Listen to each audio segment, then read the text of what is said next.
suis reparti à Damas, en Syrie, dans ce pays qui retient l'attention du monde entier depuis quelques années, à cause de la guerre civile effroyable qui s'y déroule, et dont les conséquences dépassent d'ailleurs largement le cadre proche-oriental pour nous toucher tous. Je veux montrer une Syrie dont on ne parle presque jamais en Occident.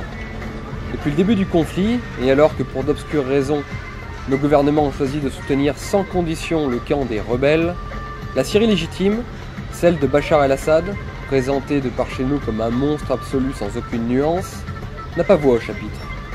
Nous ne voyons pas ni n'entendons les Syriens qui ont décidé de rester fidèles au gouvernement, les Syriens du quotidien, et par conséquent, on ne comprend rien à ce conflit.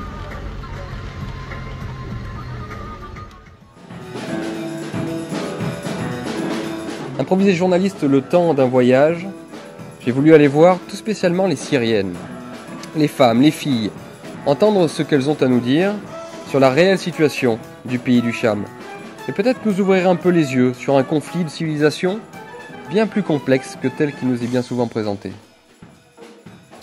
Je suis d'abord allé les voir à l'université. Un grand nombre de femmes syriennes font de longues études pour ensuite occuper des postes très importants dans le pays, notamment en politique. Par exemple, Hadia Abbas, présidente du Parlement syrien, et aujourd'hui première femme politique du monde arabe. Ça c'était pour aujourd'hui. La semaine prochaine, on fera un cours dans lequel on abordera la syntaxe comme branche linguistique.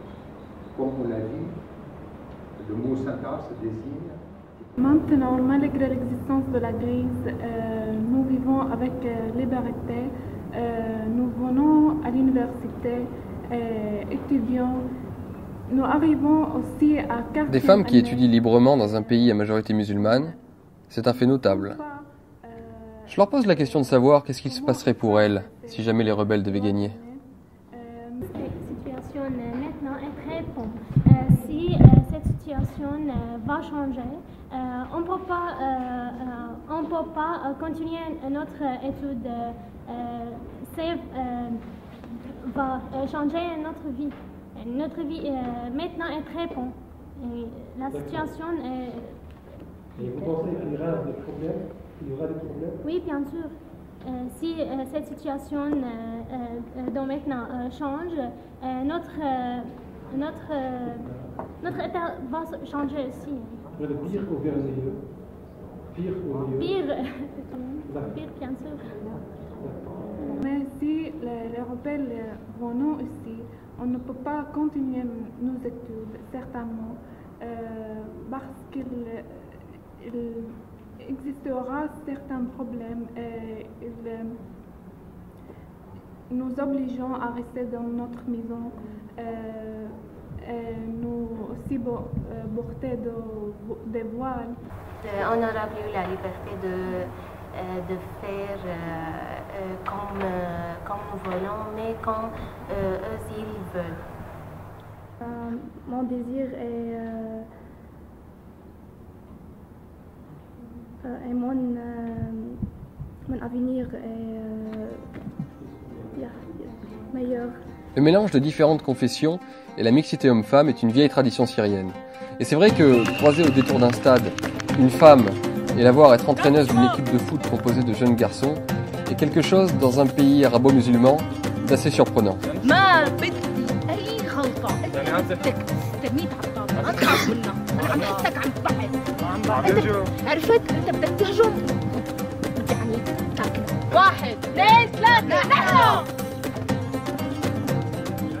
Dans une autre rue de Damas, je rencontre maintenant Caroline, qui a voulu me montrer son atelier de peinture.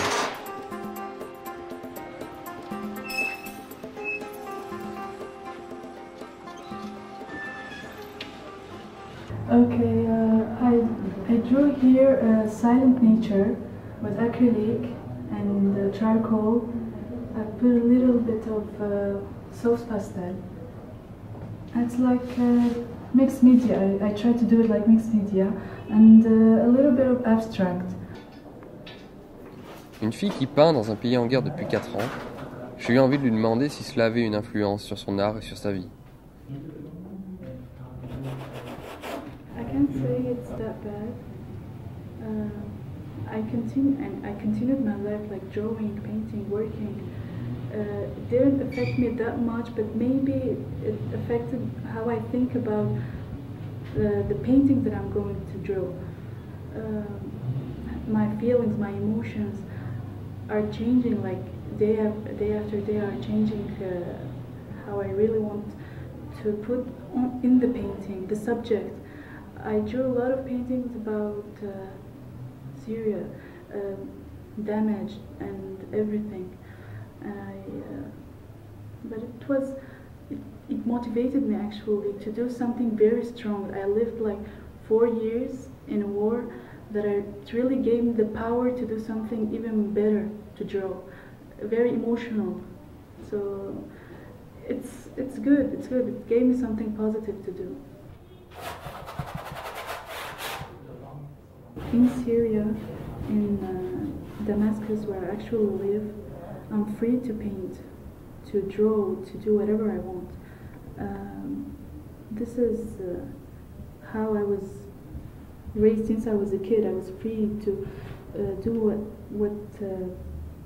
what I want. And if our president fall or the terrorists come, I don't think I will be able to do all of this. Every woman or girl won't be allowed to work or to speak their mind, and that's the time where we will say that we need freedom to live like every other woman or girls in the world. No one judges them. They work, and we see like a lot of women get high positions, and it's great. So that's why I'm glad that I'm free to do whatever I want here in Syria. Il faut être courageuse pour continuer à peindre quand on vit depuis des années sous la menace permanente d'une victoire rebelle qui fermerait à jamais ton atelier et t'obligerait à fuir pour continuer à vivre. Courageuses, les femmes syriennes le sont. Je suis allé à l'hôpital et j'ai rencontré Rem, qui faisait ses études en Australie quand le conflit a éclaté, et qui a préféré, figurez-vous, rentrer dans son pays pour s'occuper de la population. I decided that I would come to Syria and I would live here just to be closer to the Syrian people and just to a kind of form of solidarity. I now work for an NGO, and we work on several programs that help people in need, vulnerable families, especially women and children and people who have been wounded during the war. Perhaps, you know, you're less likely to die from a bullet, but what you are most likely to die of slowly is sanctions against the Syrian people, and that's something that has affected every single Syrian, whether young or old. The sanctions that Western governments have placed on Syria are first of all illegal and then not targeted at all. They say that they're targeted, or they call them targeted sanctions. So people can assume that they are targeting political figures or government or state institutions, but they don't. They are affecting the lives of people. It's hard now for families to buy medicine, to buy food. Everything costs 10 times more than what it did before the war. That's the hardest thing that Syrians are having to cope with right now, and that's what people overseas need to understand, that their governments are imposing cruel economic sanctions, and all they need to do is just look at modern history and the sanctions that were placed on Iraq for 10 years before the US invaded there.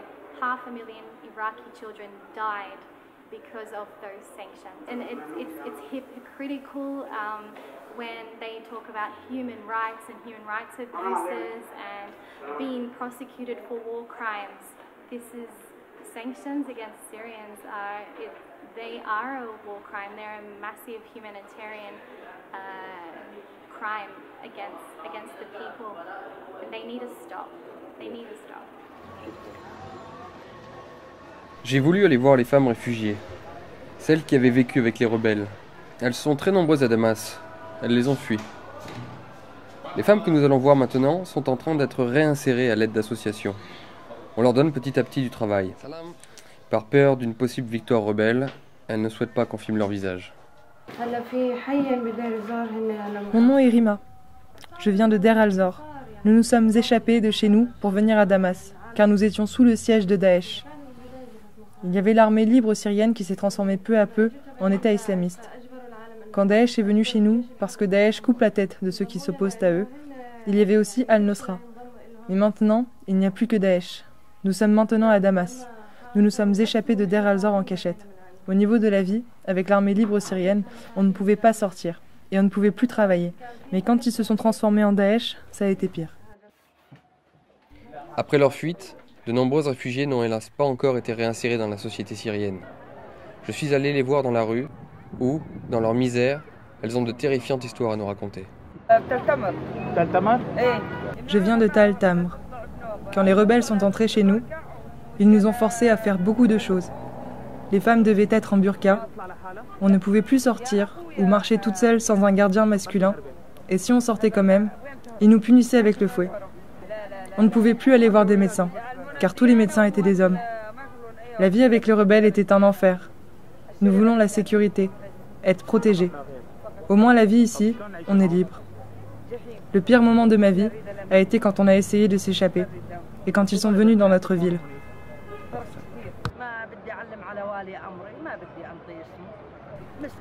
Je ne m'habillais pas comme ils le voulaient. Donc ils m'ont emmenée voir une femme de Daesh. Elle m'a menacée et elle m'a dit « Comment veux-tu mourir ? Par morsure ? Par le fouet ? Par la lapidation ?» On pensait que la morsure était le choix le moins douloureux, mais ça ne l'était pas. On ne disait rien pour essayer d'avoir de la chance. On rentrait à l'intérieur en toute hâte parce qu'on ne voulait pas voir les châtiments. Mais ceux qui ont vu ont tous dit qu'il s'agissait en fait d'une machine qui se plaçait au niveau du thorax et qui serrait le cœur jusqu'à la mort. C'est horrible. J'ai vu le châtiment par morsure quand ce n'était pas une faute grave. Ils la mordaient eux-mêmes. Si la faute était plus grande, morsure par machine. Si c'était encore plus grave, par lapidation. Daesh s'approchait de notre maison. Ils sont entrés et ont vu mon fils regarder la télé. Il regardait une série. Ils lui ont dit « Pourquoi tu ne lis pas le Coran ?» Puis mon fils a répondu « Vous n'êtes pas les seuls à croire le Coran, nous y croyons tous. » Alors ils l'ont pris et l'ont directement tué. 2 balles sous la mâchoire et une dans sa tête. Et il était mort. Il n'avait que 18 ans.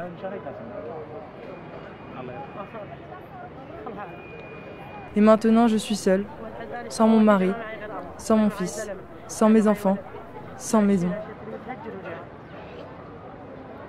À cause de Daesh. Je prie Dieu. J'espère que Dieu me vengera.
Retour au conservatoire pour finir.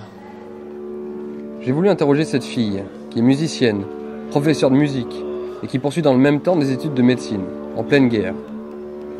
La semaine avant mon arrivée en Syrie, les rebelles ont tiré sur l'opéra, faisant une 50aine de blessés parmi les étudiants. Il paraît que les rebelles tirent souvent sur le conservatoire et l'opéra. Je pose la question à Dima. They attacked opera by shells many times, and all over the years of our war in Syria. Actually, also one of my studying, one of the years of my studying here in this place, we removed. They removed us from this conservatoire to another conservatoire because so many shells on opera and so many shells on our institute here. Maybe they have a problem with culture, with art, I don't know, music. We don't do anything here. Also, we only we do music, theater, arts, dancing. Everything is it's culture. It's very very. They have killed some musicians. Yes. So many of my friends in this institute and also from workers here was injured by shells on this place.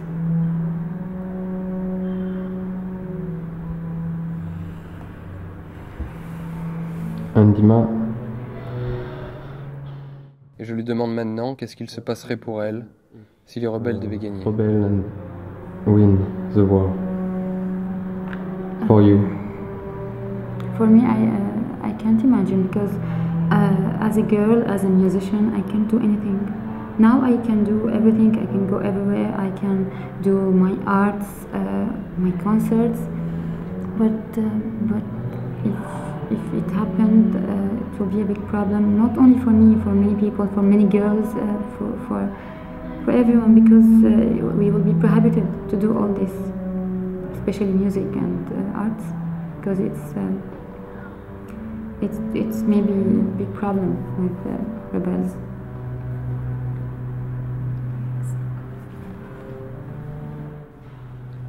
Aujourd'hui, cette fille est dans le camp contre lequel nos gouvernements se battent. Une victoire rebelle, que nous finançons et que nous armons depuis des années, signifierait pour elle l'arrêt de sa musique et de ses études, si ce n'est pire.